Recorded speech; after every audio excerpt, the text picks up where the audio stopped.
Hello, hello, hello. I think this is working.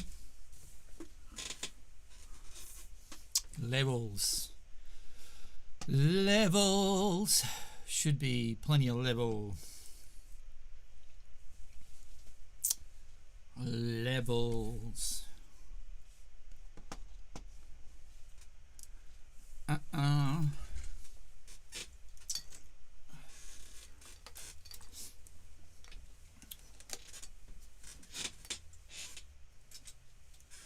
Yeah.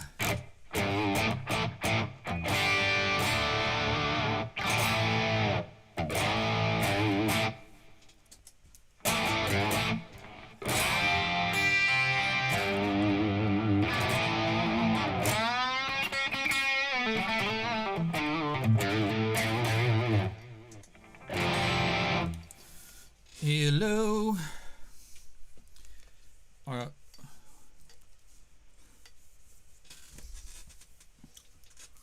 Hey guys. I've got Rob, Peter, Lek online. How you all going? Stream settings. I'm just getting some settings worked out here.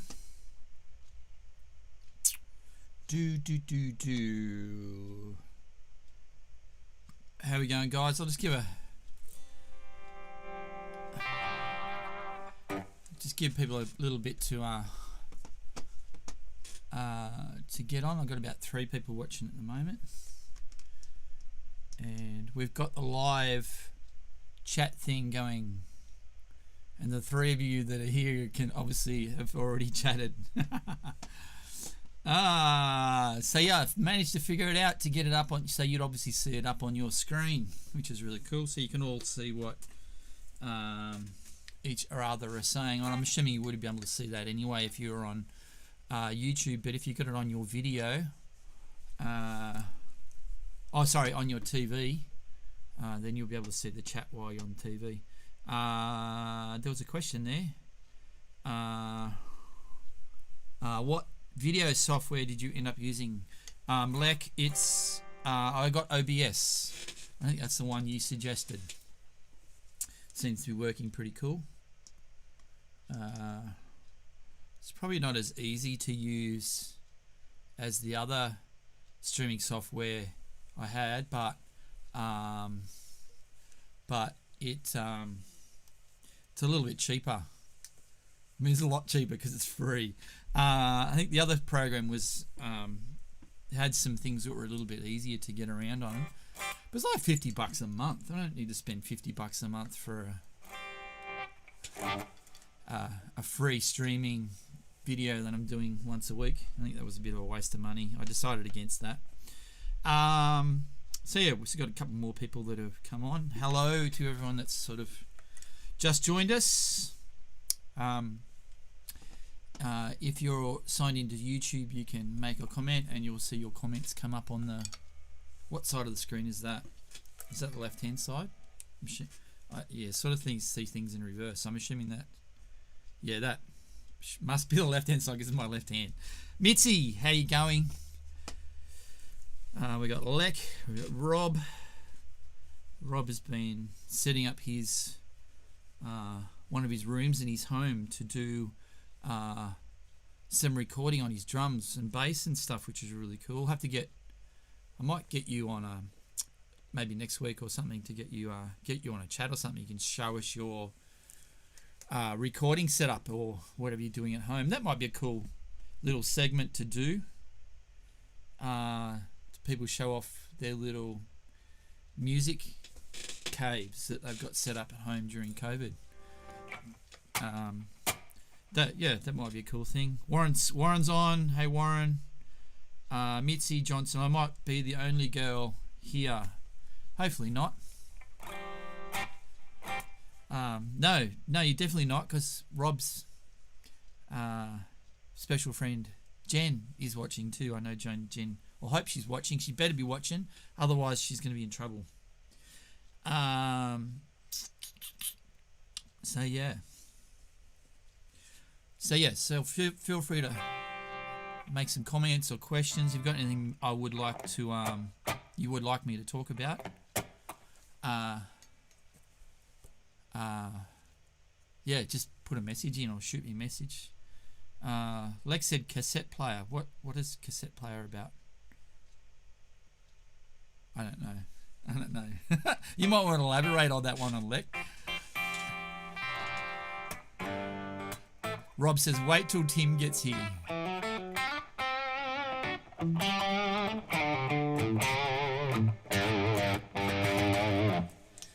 Last week we talked about, I talked about, because I'm the only one talking, about doing some collaborative recording things.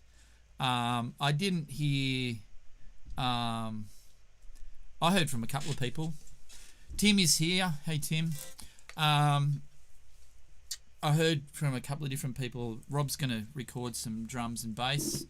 Warren's going to record some drums for a couple of songs we're going to work on.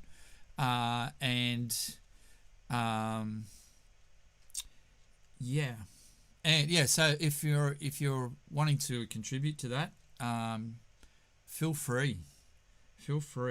So today, Tim says, what did I miss? You haven't missed much yet, Tim. We haven't only just started. I'm rabbiting on.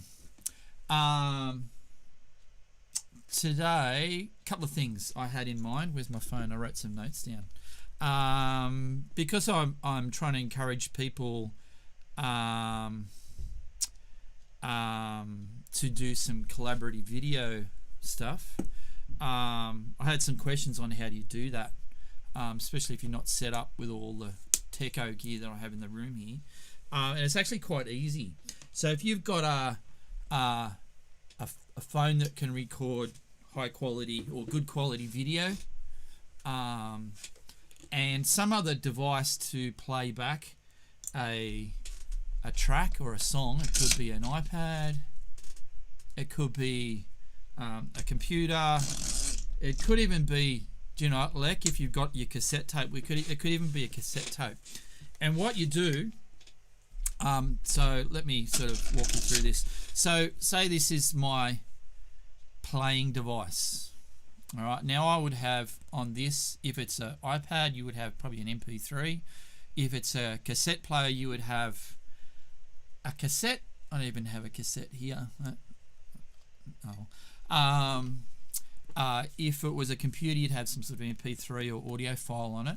And you would plug your headphones into the headphone socket on this device, whether it's whatever it is, iPad, computer, and this would be playing the track that you're playing along with. It could be the original recording. It could be it could be a guide track that I could give you, and that you would play your guitar along with that. Now the thing that would be recording your guitar or your drums or your saxophone or whatever you're recording would not be this device, because what I don't want to hear in your recording is the sound of this. That's why you would wear headphones. All right. So the thing that would be making the audio recording would be this thing here. Jen's here. Okay, I'm here. Sorry. So you should be on time next time, Jen. Shameful behaviour. No, there's a lot of grace, especially I've got to give people grace because it's COVID and we're all going to die from it if we're not careful. Heidi is here too. Hey Heidi, I've never met you, Heidi, but welcome. I've heard good reports about you, Heidi, and if you're putting up with Tim, you must be a very good lady. So Mitzi says, yes, there's more than one girl online. Where was I? So yes, so this device, and I would suggest an Android device because they are a lot better than the other devices, which will be named unnamed and shamed.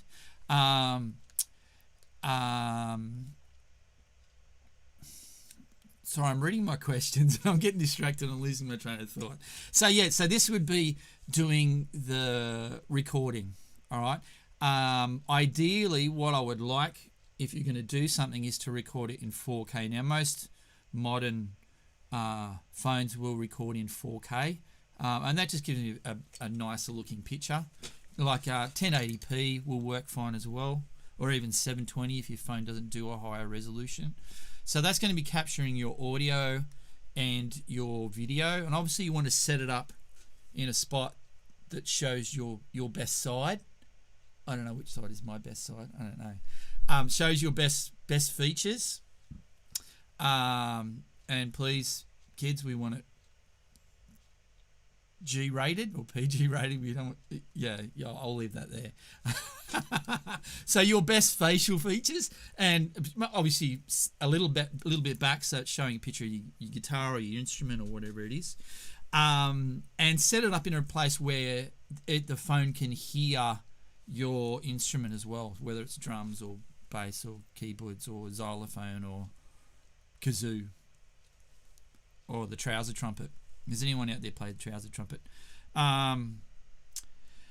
Yeah, so that would be doing the recording, and all I would do, I'd set that up on a tripod or some sort of mount that you can sort of walk away from it and let it record, and I would go hit record on that, go sit down where you're playing your instrument, press play on your playback device, and play away to your heart's content.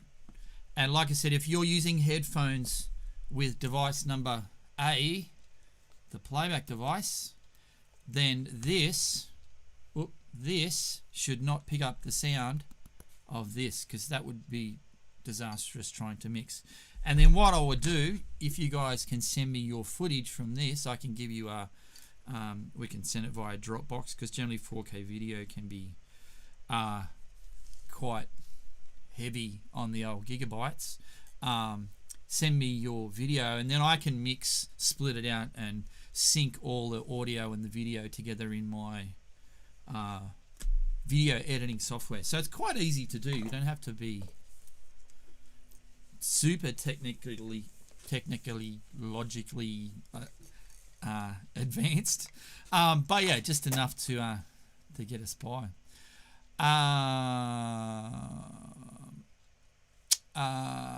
What else? What have we got going in the comment section? Mitzi doesn't know what trouser trumpet is. That's a good thing.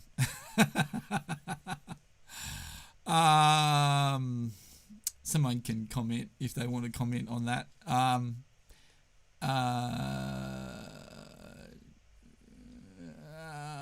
What have we got here? Any questions? Warren, my daughter will say I can play trouser trumpet really well. Ah, dear. Very funny. So this week, the world has had a great loss from the Mr. Dusty Hill. And those of you who don't know who Mr. Dusty Hill is, he was the bass player for ZZ Top. Amazing band, not a band. Pete's here. Yeah, so he passed away. I don't know what he died from.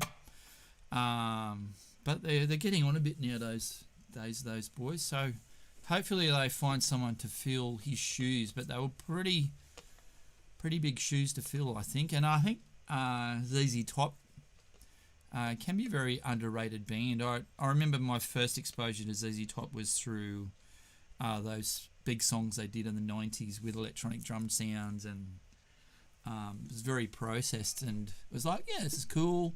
And then seeing them on Back to the Future with the episode, not the episode, but the one in the Wild West. I think that was that number 3 or 2? Might have been number 2 or 3. I don't know. No, because 2 is when they went into the future. No, I don't know when it was. Yes, it was. Yes, 2 is they went into the future, and then 3 is when they went back into the Wild West. And ZZ Top were the band playing in that band, and they had these funky guitars with furry stuff on them, and they had them on like a belt pivot thing, and they could spin them all the way around. They'd sit there and play, and like, and the guitar would come spinning all the way around. It was very cool. I remember looking at that going, what? Who are these guys? It was really cool. And then later on, I think it was only just recently I sort of got, I was a bit more getting into their music after I saw the documentary on Netflix. So if you subscribe to the Netflix machine, you can watch their latest doco, which was really cool. Just talks about the history and what they got up to, and some interesting things. And one of the things I thought was really cool was their earlier songs back in the 70s. I went and bought a couple of their albums on iTunes because, like I said, I'm not a fan of Apple Music or Apple Play or whatever they call it, where you subscribe for $1 a year and get all this free music. I like to pay for my music. I reckon if someone's bothered to go into the studio and record it, then I should pay for it. So if you're a Spotify user or one of these subscription-based people, have fun, and I hope your conscience gets pricked. No, not really. I don't want to be nasty to anybody, but yeah, I reckon we should pay for music. So yeah, so I paid for a couple of ZZ Top early albums, and there's some really, really cool stuff. And like I said, I really appreciate their earlier stuff, which was really cool. And there was one song, or it's really two songs that sort of blend together. Waiting for the Bus. If you haven't heard this song, it's really cool. And I was thinking I might just jam over the top of this today and make a fool of myself. Because we all know how much I like to make a fool of myself. Not really. But yeah, and maybe talk about some things about improvising, and then I'll maybe improvise something on the spot and see how bad I fail. Tim's got Tush. Yes, Tush was an amazing song. He's got Legs. We got what was that song? Lagrange.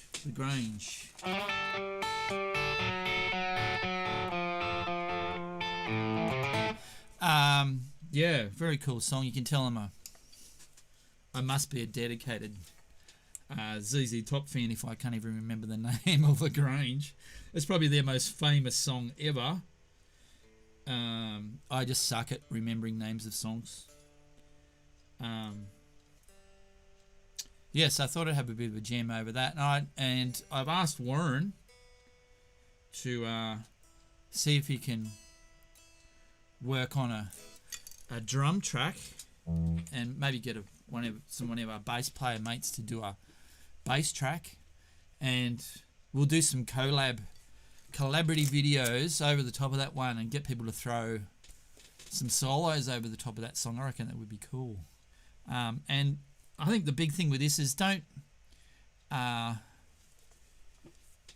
be too hard on yourself. And I think it's the biggest thing that I find with music is that sometimes you get too concerned of what other people think. And that's a trap that I fall into sometimes, and you hold back because you think, I'm not going to do it to, Tim Johnson's standard, so I'm going to hold back and not go for it, not give it my all, and because you fear of failing and not looking like a awesome dude. You know what I mean? We had a couple more people join. So I haven't done cheers yet. If you are joining us for the first time, cheers, big ears. I hope you got your beverage at hand, or you might have some water. I got some lemon water here too. So, can you hear the lemon water? All right, I digress. What was I talking about? Welcome those who have just joined us. Yeah, don't be hard on yourself.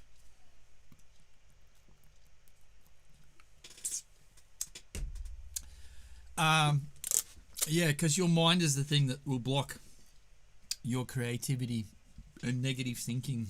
Negative thinking, I think, does have an effect on my hands as well. If I get sort of all flustered and worried or nervous, my hands respond a lot to the way I think. So if I've got my head in a good spot, I'm up for a better night than reverse. And I think like that, I'm probably just crapping on, but I think that's the beauty of playing in live music with some mates that they've got your back. And if you make a big blue, it's not a dirty look across the stage. It's like you screwed up. That was very funny. Because there's nothing worse when you hit a dud note or a dud chord. You've screwed up. And there's nothing worse when you got some loser across the stage doing their thing and they give you the dirty look like, oh, you suck. I would rather play in a band with some good people. Life's too short to be hanging out with losers. Tim Johnson says, I think you're great. I think you're great too, Bill. Me and Tim have got nicknames for each other. We call each other Bill. And one day when I get Tim on this Zoom, he might be able to elaborate on why we call each other Bill. But yeah, that's where Bill comes from. Do you have any tips for playing in front of people that you look up to?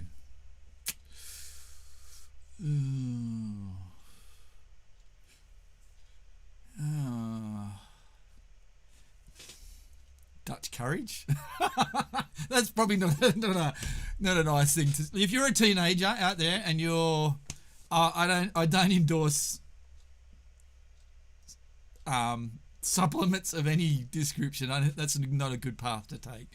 But yeah, sometimes you do get to you're playing in front of people and you look out in the crowd and you go, oh no, this dude is standing in the audience and I've got to still come up with the goods. That is not. Sometimes that is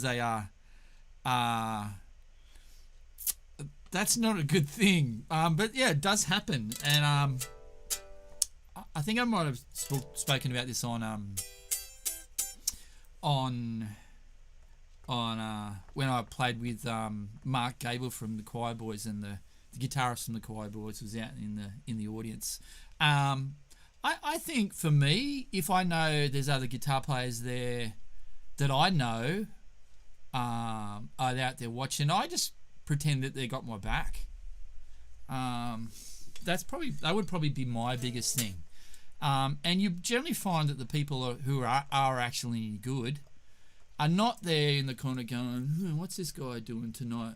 And nitpicking and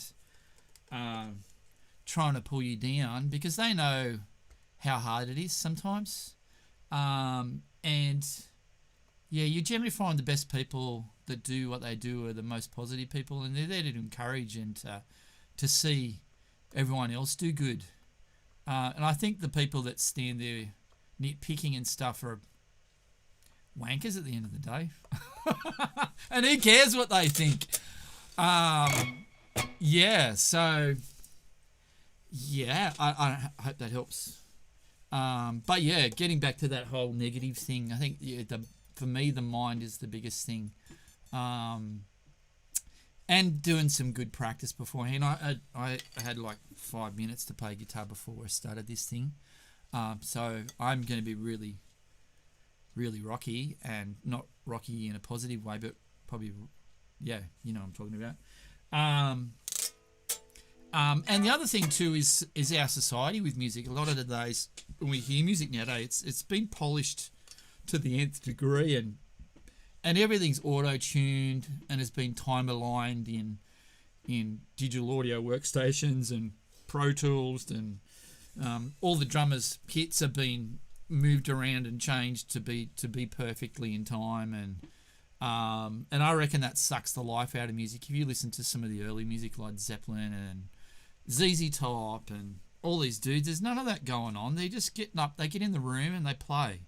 And whatever happens, happens. And if you watched last week's one, I sort of showed you what I did with that Keith Urban song that I did. And there was some warts in there. There was some some bits are out of tune or might not be in perfect time, but it's like, why do we have to polish things? Just, it is what it is. Music is what it is. It's like an artist. Like they paint. No two artists are going to paint something exactly the same unless really that's the goal, to counterfeit whatever they're trying to do. But art is, especially something like music. Music is out there, and then it's gone. That moment is gone forever unless someone's recorded it on their phone. But really, if you can't capture that feeling in the room when the band's going off and someone blows out the solo and it's like, whoa, and everyone's vibing on it and everyone's in party mode. It's one of those amazing God-given things that happens and then disappears forever. Even the recordings are doesn't really capture what happens in the room. And I've listened to live recordings back of me playing before, and in the moment you think, man, that's amazing. Yeah, we had a good time. Not that I think I was amazing, but I had a good feeling and there was a good vibe in the room, and everyone was enjoying it. And you listen back to it and go, man, there was some dodgy bits in there. But it's about the moment. So I reckon we need to, if you're feeling like, I'm not going to do a recording because it's not going to measure up, screw that thinking. I just want to see some balls to the wall, rocking out. Let's just give it a crack and have some fun with it. And then when we're all 80 and we're sitting in our wheelchairs in our retirement homes, we can have a look on YouTube and go, hey, look what I did. I remember this when I was recording this with my mates and we had a good time. Or your grandkids will look at it in 100 years and go, man, look what Grandpa Matt or Grandpa Tim or Grandpa Warren did when he was a young dude. Like, do you know what I mean? It's not about being a hero. What other comments have we got? You guys are reading this as I'm not really paying much attention. As it happened, it's not the experience of failure that holds you back. You have failed countless times in life and it hasn't done you any permanent damage. True. So true. Words of wisdom from my mate Warren. It's possibly, it is the possibility of failure. I don't need to read this out. You guys can read it. Yes, Warren, very true. Have a go then. Just have a go, Rob says.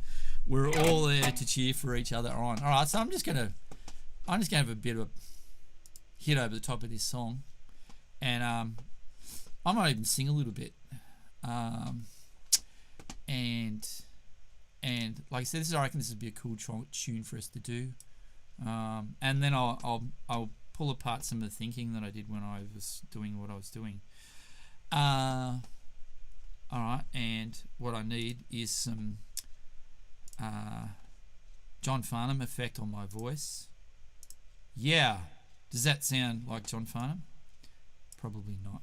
All right, here we go. We'll see what happens. This might suck the bag, but.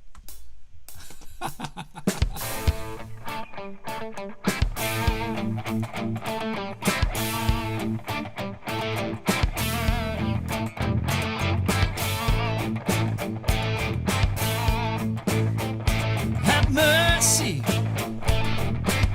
been waiting on the bus all day. Have mercy, been waiting on the bus all day. Got my brown paper bag and my take-home pay.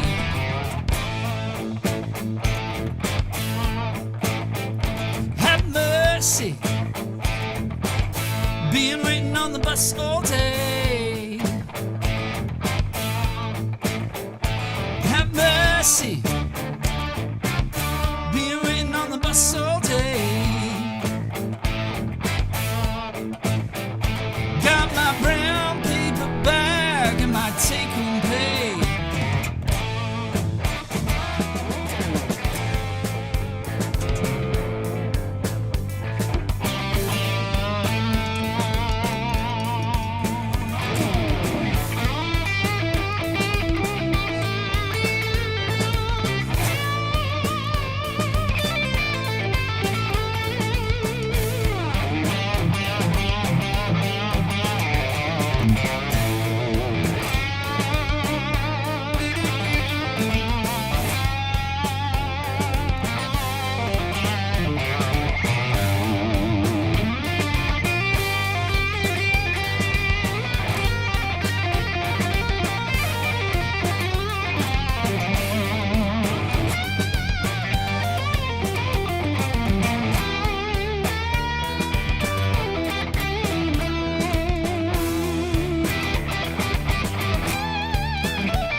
came in the wrong spot. Have mercy. Been waiting on the bus all day. Have mercy. Been waiting on the bus all day. Got my brown paper bag and my take-home pay.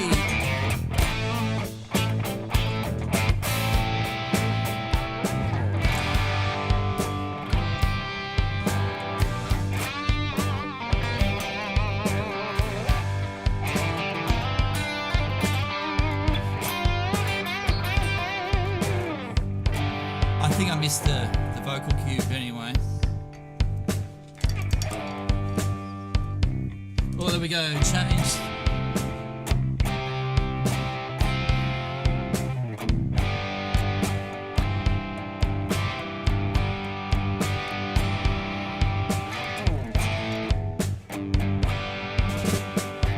There we go.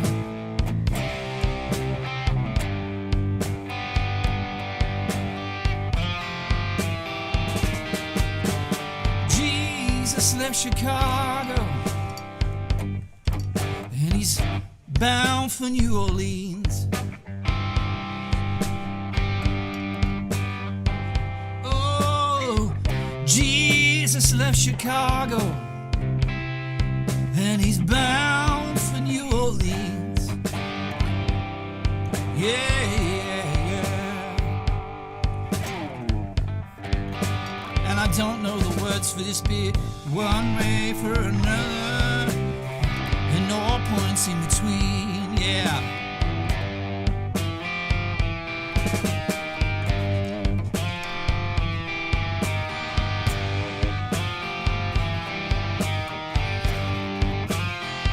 I'm lost.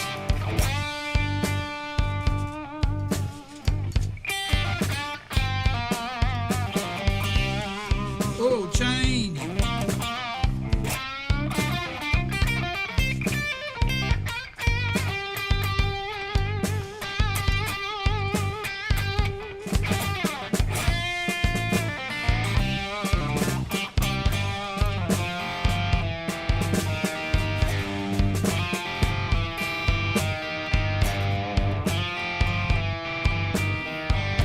I'm gonna end the song here because I don't know where I am.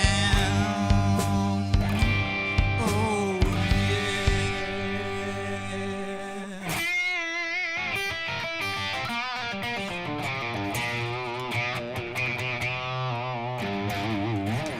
yeah. Alright. I'll turn John Farnham off, hang on. There we go.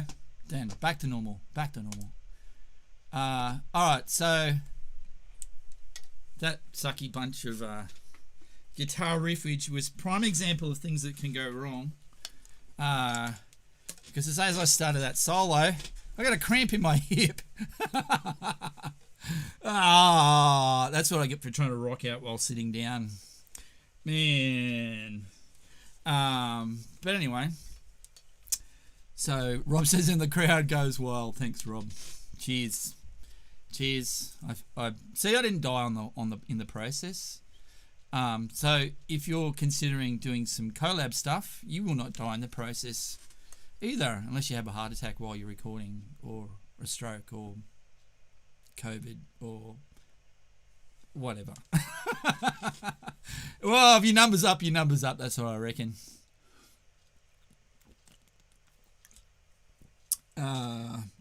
But you will not die from playing a bad note. Because I'm sure I played lots of bad notes then, but that's okay. We're having fun. Tim said, Dusty's proud. True blues will never die. True, Warren. Just showing off. Where you been hiding that voice? I don't know. I've let others do it. I don't like the pressure. It's hard enough trying to keep this in tune, let alone this thing. Are you soloing with us within a scale? No, I was just picking random. No, I was. So yes, there was that song's predominantly a obviously a blues song.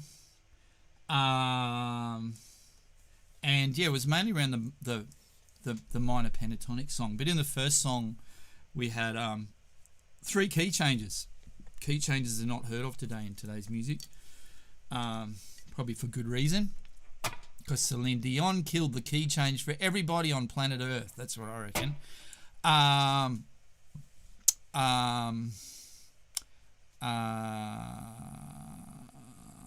Okay, so yes, it was mainly that part was in blues in A. The solo starts in A minor pentatonic, then it shifts into G. So it's sort of the first solo is like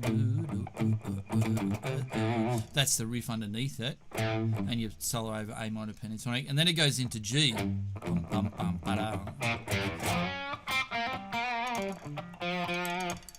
And then it shifts into E.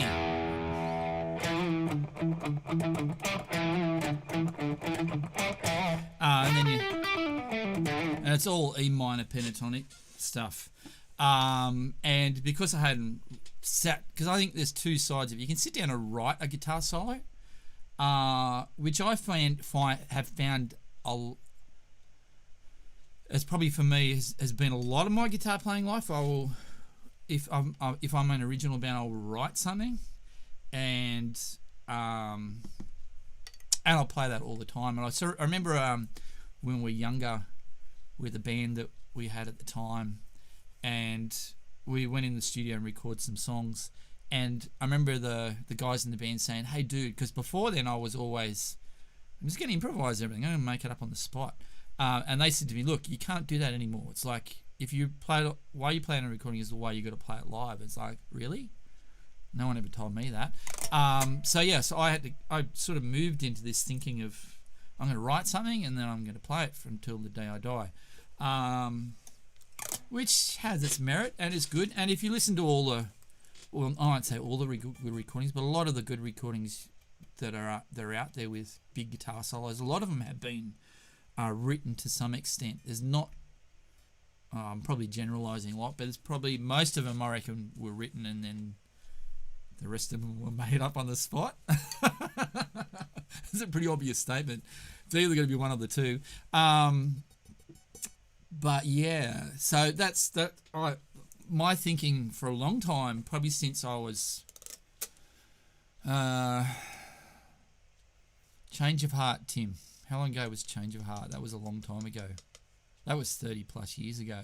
That's bad. I'm old. You're old, Tim, because you were in that band too. Yeah, so that was a long time ago. So before then, like I said, it was all about making up music on the spot. And I remember I had a friend from that band that passed away a couple of years. Might be more than a couple of years. Might be 5 years ago. He had some weird bone cancer thing. Wasn't nice. And I went and saw him down in Melbourne before he passed away. He said, "Oh man, when we were young, used to just play those solos and make music up, and it was awesome." And he says, "Oh, you went away from it when the recordings happened." I said, "Yeah, I got peer pressured into it." And he said, "Oh, you should have started." I thought, "Yeah, you're right." Because going back to that magic and the moment thing, that's what music should be about. So I don't know how I've gone down this hole, but yeah. So if you're recording at home, you could sit and write something, or you could just go for it, see what happens. And the beauty of recording is that if you don't like your first take, do it again and again and again. You might up with 100 takes. And some of my little recording projects, sometimes you play it and play it and play it and play it,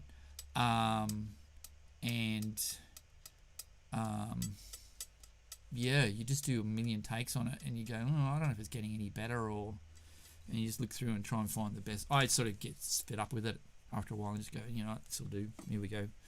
I don't know what I was saying. Yeah, but we can if you're recording, you can just delete it and start again, which is really cool. And then send me your best one. Or you could send me the worst one and I'll still use it. Because it's not about perfection. It's just about having fun and burning some time while we're under house arrest. Can I hear an amen as I preach to the guitar population of 10 people?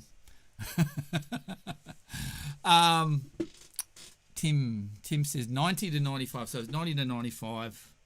That was a little while ago.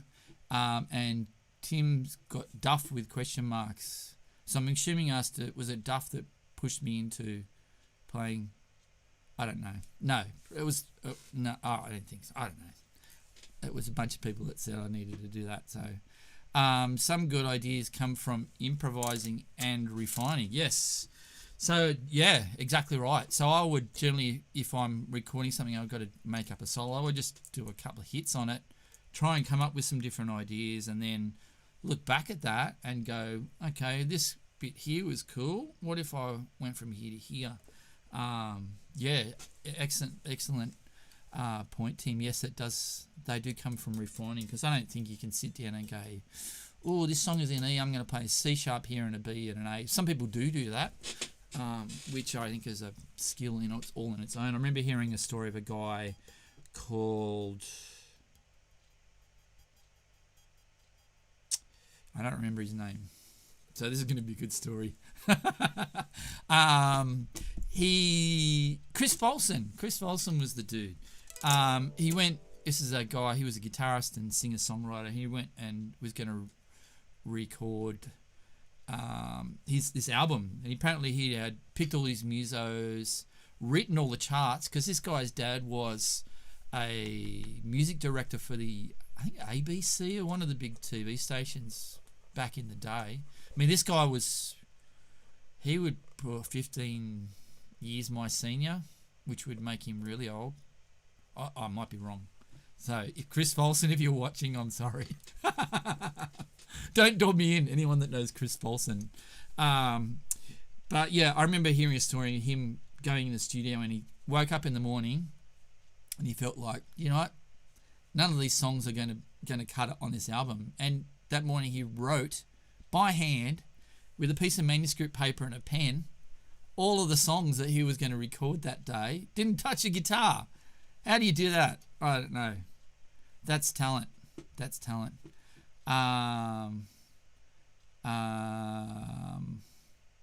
Oh, sorry. Was it Duff that passed away in Melbourne? No.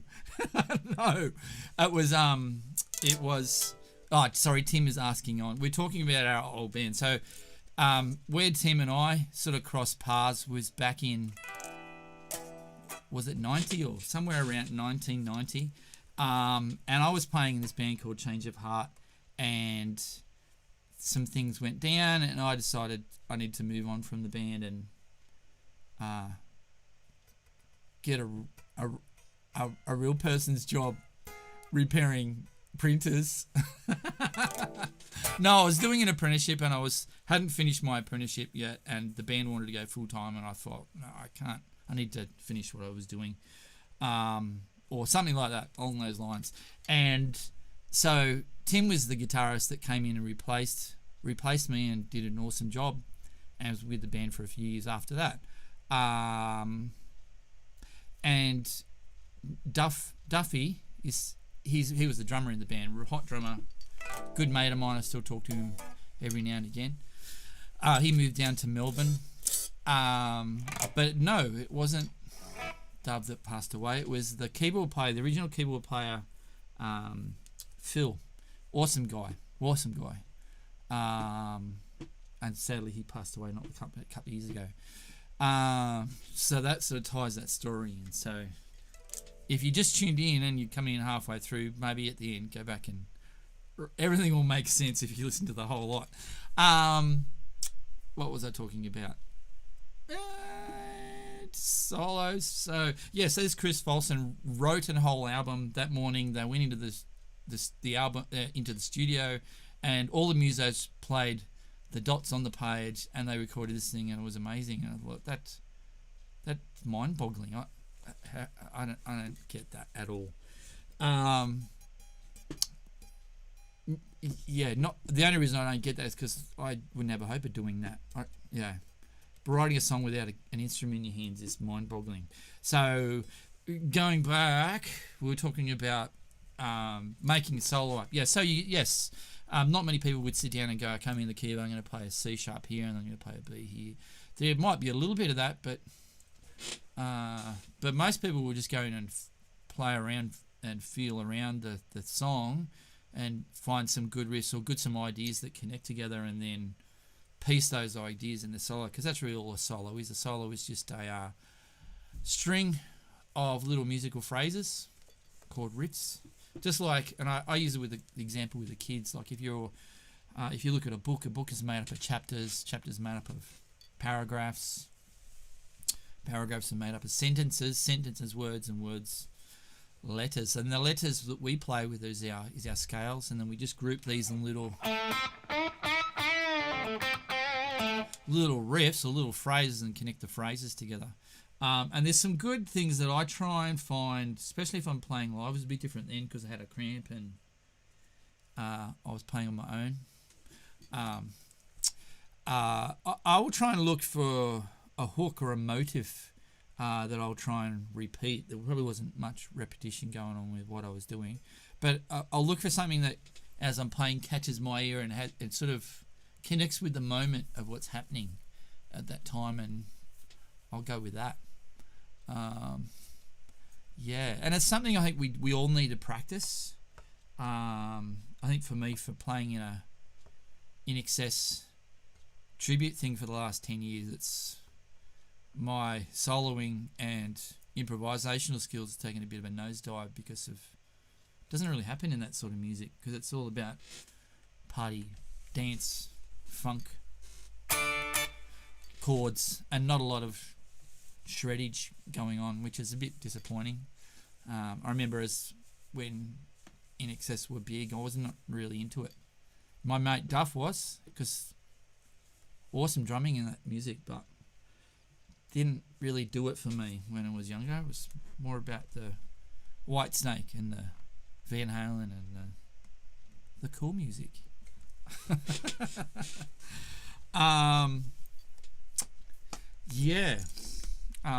What else did I have I had some other points written down that I was going to talk about quickly. What's the time? 3:45, 49. So I've talked about how to record using your device. If you've tuned in before, then go back and I've explained how to record yourself. Even if there's any singers out there that want to sing, and so like I said, this is the one of the ones we're going to do, which is Waiting for the Bus and Jesus Left Chicago. And the other song I thought would be cool is a song called Black Cat Bone from Matt Schofield. Matt Schofield's a cool blues dude, and this song, I'll just play a little bit of this for you. This is a really cool song.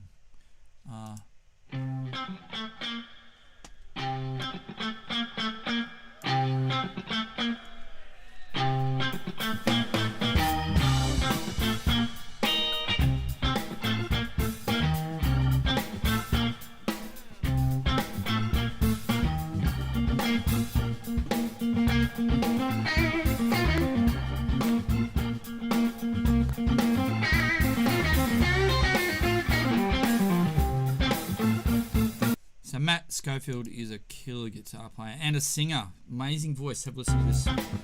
Seems like I do wrong. Yes, I tried so hard. Yeah, so I won't play too much of that because I'll get a copyright strike and they'll take my bloody video down. That's my little outburst for today. So Matt Schofield, Black Cat Bone is the other song. And if you've got any suggestions for any other songs you think we should do, I'm open for suggestions. This ZZ Top caught my ear this week because in tribute to Dusty Hill, and that Matt Schofield one's just a cool blues tune that I thought I like it, so I'm going to do it. So if you're a singer out there and you want to sing one of these tunes, or if you've got another song you think we could do, it's just got to be a good one. I'll reject it if I don't like it, like I have to Rob. Rob suggested a couple of things and I said, no, I don't like it. I'm not going to waste my time on something if I don't think it's cool. But if you think it's cool, that's cool as well. I'm not dissing your taste in music. It's just I'm asserting my taste in music.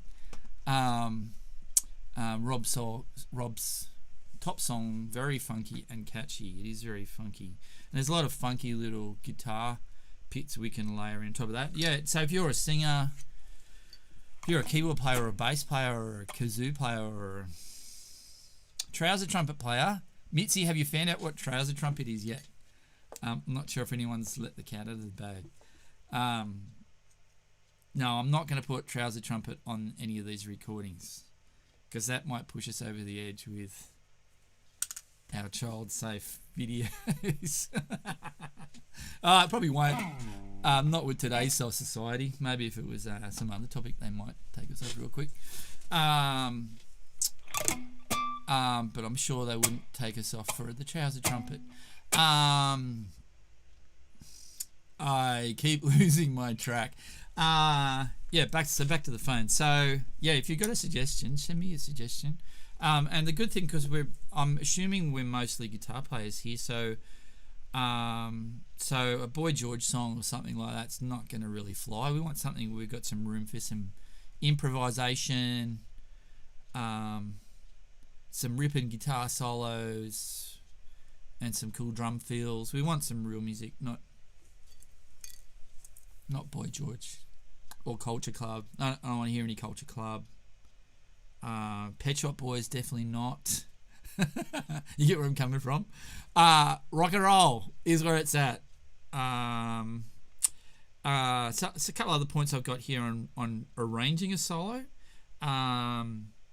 What does a song need?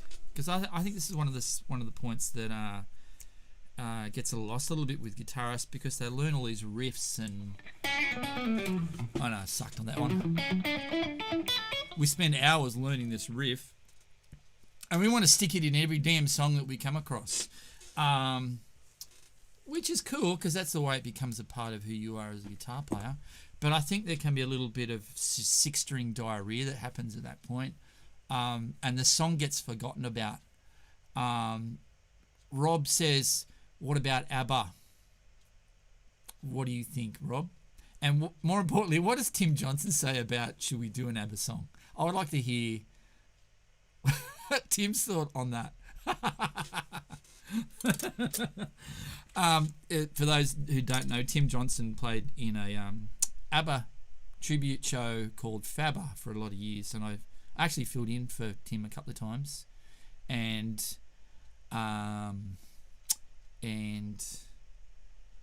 I got asked to wear the jumpsuit, which Tim does very well, by the way. I think Tim does a very good, or used to do a very good job, because he doesn't do the ABBA thing anymore. He's moved on to some more non-Swedish music. Tim wears the Tim Johnson, no comment. Tim wore the jumpsuit really well. It was a white jumpsuit and had a zipper that went a long way down. Tim used to wear it very low. And I got asked to wear it, and I said, nope. I can do the fill-in for you, Tim, but I'm not wearing the white jumpsuit because I don't look good in white jumpsuits. Not that I've ever worn one, but it's not my bag. And once again, I've lost track. I hope this is entertaining for somebody out there. Well, it is, because I've got 9 viewers happening. Hey, share if you appreciate what we're doing here, and you got some mates you think might benefit from me rabbiting on for an hour or so. Just hook them up, yeah. Hook them up with the Menai Guitar School hit, yeah. That sounds really gay, doesn't it? Not very PC correct, that comment, was it? I don't care about PC.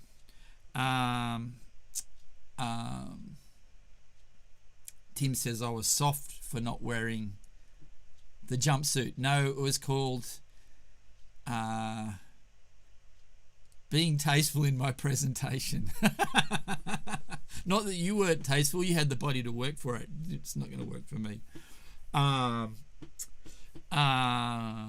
So back to soloing ideas. What does a song mean? And I think just blitzing through some Yngwie Malmsteen song riff over the top of some blues tunes, not serving the song very well. Trying to find hooks, and I remember reading this interview from Eddie Van Halen. They were talking about fast playing because that's generally what a lot of guitar players get hung up on, playing these really fast riffs. And he was saying, look, you can play a million notes in a concert, and people will go wow. But if he said his goal is to play a melody that someone will get stuck in someone's head, and they'll walk out of the auditorium singing that melody in his head. And I thought, man, that is wise wisdom from the king. And Eddie was no greater. He was up there.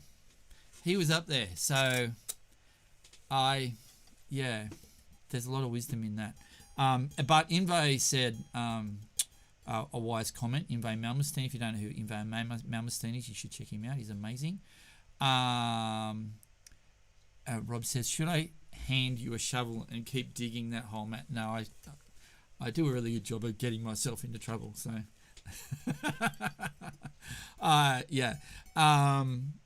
Yngwie said a famous quote. They were saying, they were talking about how less is more, and Yngwie goes, "Less is more. How can less be more? More is more." In other words, when you play less, it's more impacting. But he was saying, no, that's stupid. Less is not more. More is more. Very funny. Very funny. I might find that clip for you next week and play it, because it's typical Yngwie Malmsteen. So playing for the song. Find something that works. And I remember some solos sometimes you hear and they borrow a little bit from the melody of the chorus or a certain part in the song, and they inject that into the solo and do something with that. I've heard that several times, and a couple of times I pulled that off successfully. Sometimes I've crashed and burned, but that's part of music.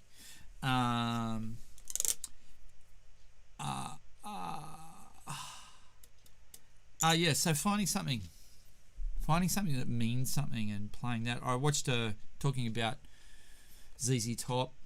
If you go to YouTube and type in Daryl's House with Billy Gibbons, and there's a whole bunch of videos that come up with him. Daryl's House is a couple of videos that were done a while back, but it was Daryl from the band Hall & Oates. I don't know what his last name is, but he did these awesome live videos. They set a band up in this barn thing somewhere in America, and got all these different musos in and got him to sing with his band and recorded some of the songs. Awesome stuff. Check it out.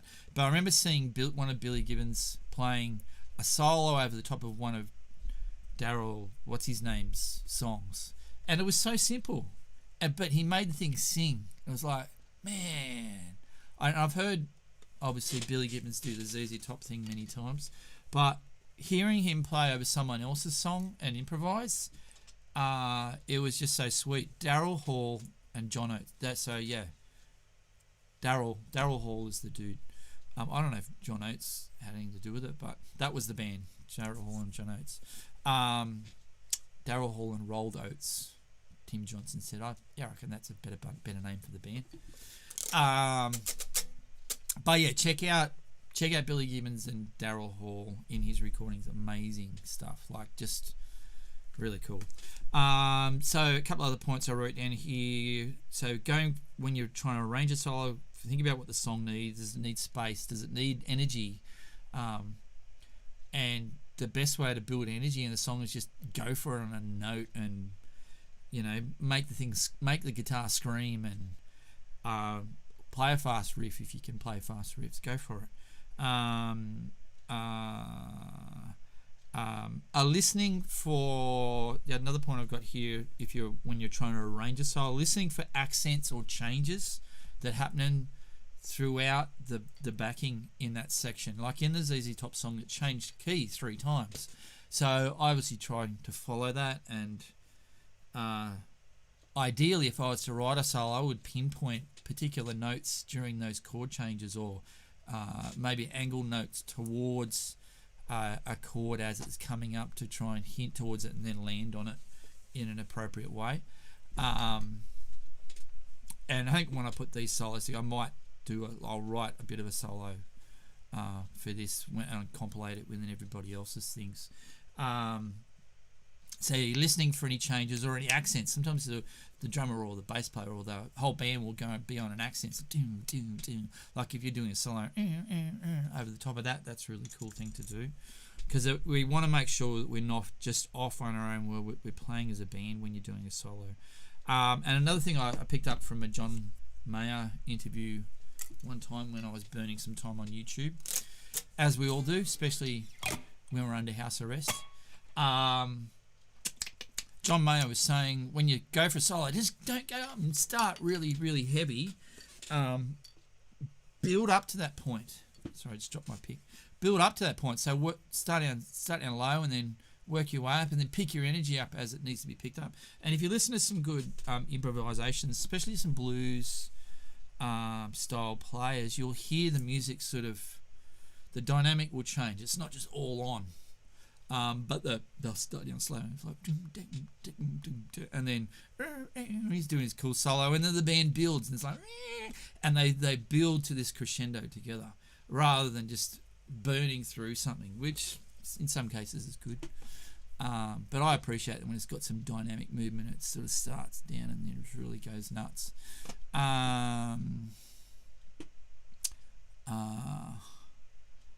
Lek has wrote, I was surprised because Hall & Oates was so daggy. Yes, I agree, Lek. But he had such a great guest, but he had such great guests in the house. Yes, he did. He had some amazing. I think he had CeeLo Green. And it was a whole series, so there's a whole bunch of videos with a whole bunch of different musos in, and it was really cool. They had the guys from Cheap Trick in. That was a really cool one. And Cheap Trick played with Daryl Hall and a couple of his musos. So that was really cool. But yes, I agree. Hall & Oates, daggy band. If you're going to suggest a Hall & Oates for us to collab over the top, you will be rejected. Because yes, it is daggy. But don't be scared of my rejection. If I say that your suggestion sucks, move on. Build a bridge. Get over it. I'm not attacking you or attacking your musical sensibilities. I'm, like I said before, I'm just. I don't want to. Yeah, you know what I'm talking about. And Mitzi says, I love Hall & Oates back in the day. Yes, like I said, I'm not attacking anybody's musical sensibilities. I'm just speaking what I think. That's cool, and Mitzi loves it back in the day. That's cool. Imagine if we all liked the same music. How boring a world would that be? We all had the same creative expressions and interests. We'd all be listening to Justin Bieber or some douchebag rapping with his computer on with some funky sounds. That would be a sad existence. I think that's where they're pushing us. Let's go against that tide of conformity. Yes, and I think I've been doing a little bit of songwriting of recent times, and I will show you one of my songs one day. I'm good at writing music, and I suck pretty hard at writing lyrics. But I've been giving it a go. If anyone out there really likes to write lyrics, hit me up and maybe we can work on some stuff together. But I've been working on this song and I called it Pass Me the Salt,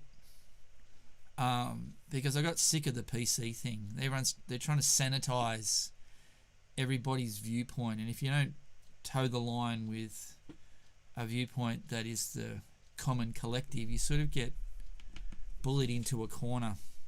And the way they try and delete things out of the history books to make everything nice and rosy, or even delete authors like Enid Blyton, or yeah, there's a whole bunch of stuff that these wallies are trying to take out of society because they're ashamed of it. But it's like, that's history. What does it say? If you don't, people that don't study history are bound to repeat it. So these fools that try and just delete everything, going to end up coming around the mountain again. And that, yeah, like I said, one of these days I will actually write some lyrics and finish a song, and I'll show you guys. But yeah, that's the whole idea of that song was like, you know, if I'm cooking a meal, I don't want some guy coming and going, no, you can't put chili in it, or you can't put this spice or that spice, because that's not really socially acceptable. I will go, get out of the kitchen, pass me the chili, pass me the salt. So that's my little philosophical words of wisdom for today. That's my little preach. Hope that's not too raw for people. If it is, there's always a stop button on YouTube. You don't have to come back.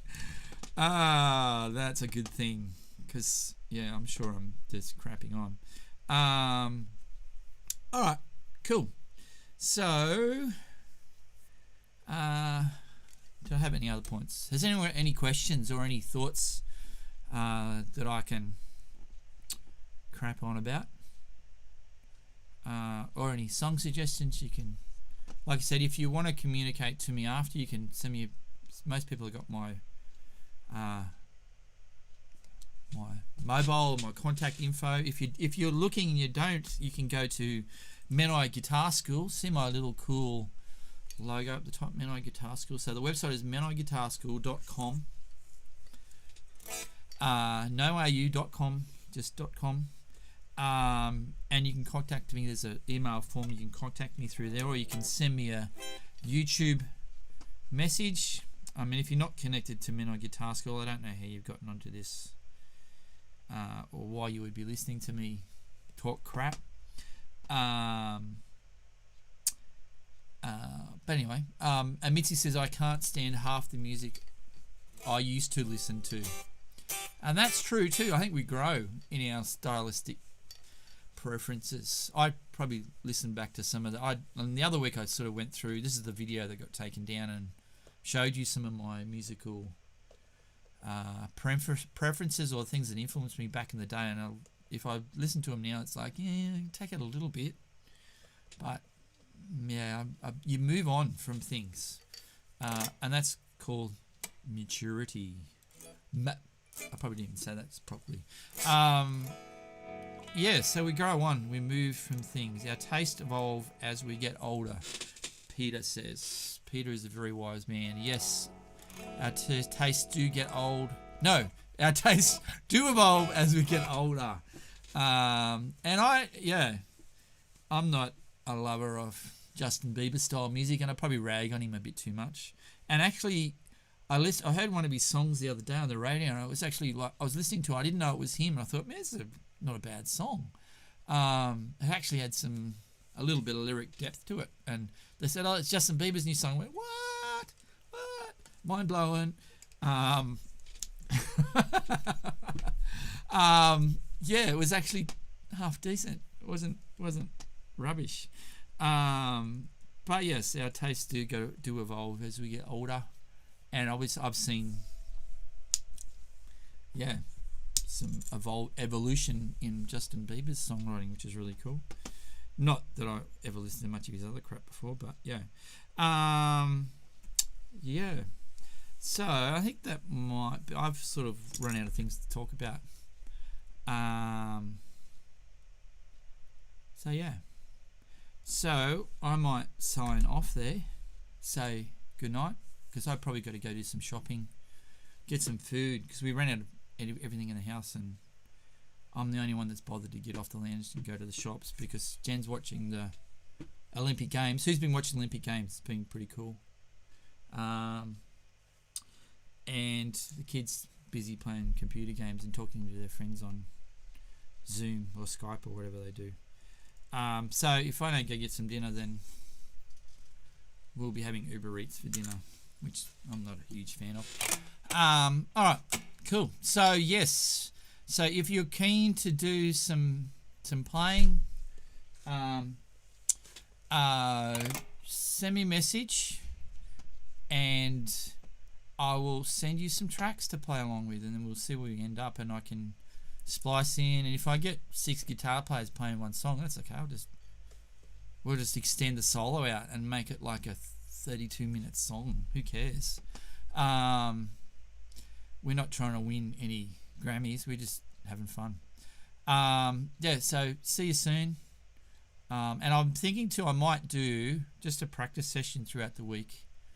Just a live stream practice session.